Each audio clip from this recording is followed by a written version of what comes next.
Hello student, आप लोग का स्वागत है modern classes way of truth पे। और आप लोग को नए साल की शुभकामनाएं। आप लोग आगे बढ़िए, अच्छे कीजिए, ठीक है। चलिए, हम लोग पिछले क्लास में क्या पढ़ते हैं? हम लोग पिछले क्लास में रिप्रोडक्शन इन एनिमल के बारे में पढ़ रहे थे। उसमें हम लोग जानते थे कि उसके दो मोड होते हैं, सेक्सुअल रिप्रोडक्शन और असेक्सुअल रिप्रोडक्शन। और हम लोग सेक्सुअल रिप्रोडक्शन का एकदम खात्मा कर चुके थे, मतलब कि पूरा पढ़ चुके थे, कंप्लीट हो चुका था। आज हम लोग को क्या पढ़ना है? आज हम लोग को वही पढ़ना है जो छूट चुका था। क्या? असेक्सुअल रिप्रोडक्शन, वही ना? हाँ, तो चलिए, आप लोग का स्वागत करते हैं। अगर जो बच्चा सेक्सुअल रिप्रोडक्शन अभी खत्म नहीं किया है तो इस वीडियो को देखने के बाद वो जरूर खत्म कर दीजिएगा, ठीक है। हाँ, अगर कोई भी डाउट हुआ होगा तो कमेंट कर दीजिएगा, हम देख लेंगे और उसके बारे में नया वीडियो बना देंगे, ठीक है। चलिए, ये हाइड्रा हाइड्रा आप लोग का एक टॉपिक था असेक्सुअल रिप्रोडक्शन में। उससे पहले आप लोग को ये समझना है, उससे पहले आप लोग को यही समझना है कि सेक्सुअल रिप्रोडक्शन और असेक्सुअल रिप्रोडक्शन में अंतर क्या है। सेक्सुअल रिप्रोडक्शन होता क्या, असेक्सुअल रिप्रोडक्शन होता क्या। देखिए, सबसे पहले कि सेक्सुअल रिप्रोडक्शन में यही है कि मेल और फीमेल का जेमेट, जब दोनों जेमेट फ्यूजन होता है दोनों जेमेट का, तब एक नए इंडिविजुअल का फॉर्मेशन होता है ना। तब इसमें क्या होता है कि एक सिंगल पेरेंट ही काफी होता है एक न्यू इंडिविजुअल को फॉर्मेशन करने के लिए, डेवलपिंग करने के लिए, ठीक है। चला जाए, आज का बेहतर वीडियो एकदम स्माइल कर कर शुरुआत किया जाए, ठीक है। यहाँ पे देखिए, bulges are the developing new individual called buds. जब ब्लजेज एक नए इंडिविजुअल का डेवलपिंग करते हैं तो उसे हम लोग क्या कहते हैं? उसे ही हम लोग बर्ड्स कहते हैं। क्या कहते हैं? बर्ड्स कहते हैं।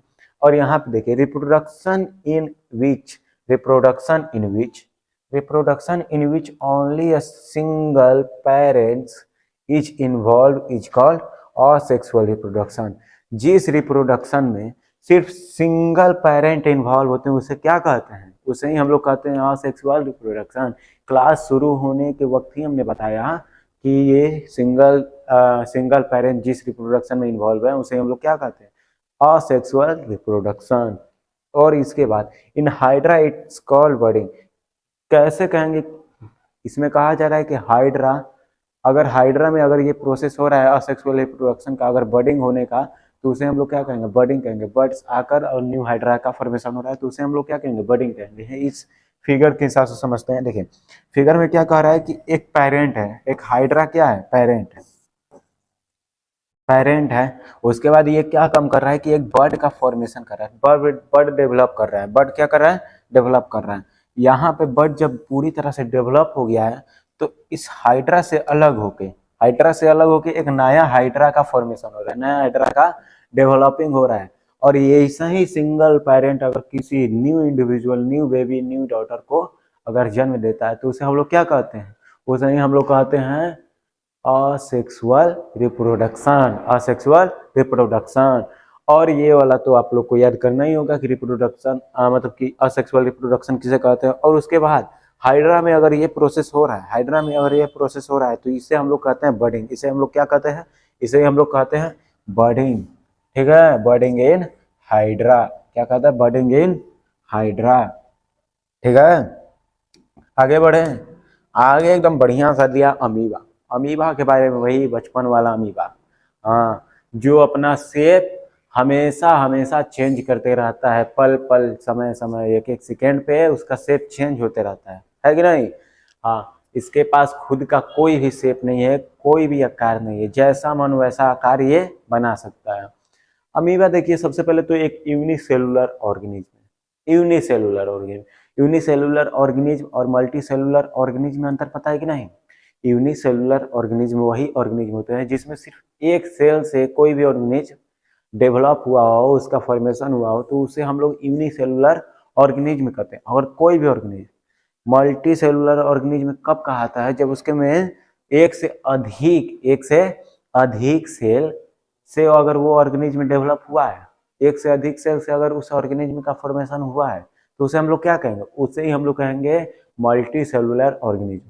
और जैसे कि अमीबा एक सिंगल सेलुलर ऑर्गेनिज्म है तो इसे हम लोग यूनिसेलुलर ऑर्गेनिज्म कह सकते हैं। Amoeba divides it's nucleus into two nuclei. Amoeba क्या काम करता है कि अपने न्यूक्लियस, एक सिंगल सेल तो है, और वो अपने न्यूक्लियस को दो न्यूक्लियस में, दो न्यूक्लियाई में डिवाइड कर देता है। उसके बाद क्या काम करता है, उसके बाद वो अपने बॉडी का डिवीजन करता है, बॉडी का डिवीजन करता है और एक एक बॉडी को एक एक रिसीविंग अ न्यूक्लियस, एक एक बॉडी को each part receiving a nucleus, एक एक बॉडी को एक एक न्यूक्लियस मिल जाता है। उसके बाद two amoeba are produced from one parent amoeba, दो अमीबा बनकर तैयार हो जाते हैं एक अमीबा से, एक अमीबा जो पेरेंट अमीबा है उसी से। और reproduction in which an animal produce by dividing into two individual called binary fission, अगर कोई भी एनिमल रिप्रोडक्शन के वक्त वो मतलब कि दो दो इंडिविजुअल का डिवाइडिंग करता है या डेवलपिंग करता है तो उसे हम लोग क्या कहते हैं, उसे हम लोग कहते हैं बाइनरी फिजन। क्या कहते हैं, बाइनरी फिजन कहते हैं। फिगर के हिसाब से देखें तो यहाँ पे देखिए एक अमीबा है, अमीबा क्या है, एक पेरेंट सेल, यहाँ पे एक पेरेंट सेल है और वहां पे ये क्या काम करता है कि एक न्यूक्लियस, यहाँ पे एक न्यूक्लियस है उसी को दो न्यूक्लियाई में चेंज कर देता है ना। उसके बाद वो अपना बॉडी का डिवीजन करता है या कह सकते हैं साइटोप्लाज्म का डिवीजन करता है, ठीक है। साइटोप्लाज्म का डिवीजन करेगा तभी ना बॉडी का डिवीजन होगा।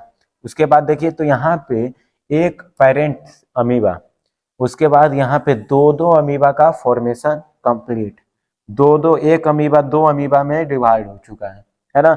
और इसी दोनों अमीबा को हम लोग बोलते हैं टू डॉटर सेल। क्या बोलते हैं, टू डॉटर सेल। और इसी प्रोसेस को हम लोग बोलते हैं बाइनरी फिजन। क्या बोलते हैं, बाइनरी फिजन,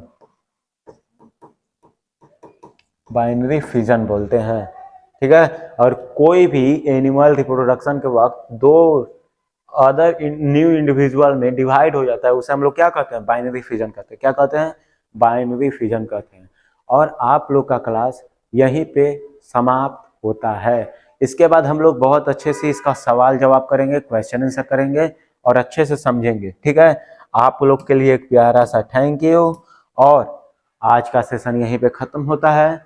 अगर वीडियो अच्छा लगा तो लाइक शेयर एंड सब्सक्राइब करें क्योंकि मॉडर्न क्लासेस आपके साथ है। चलिए।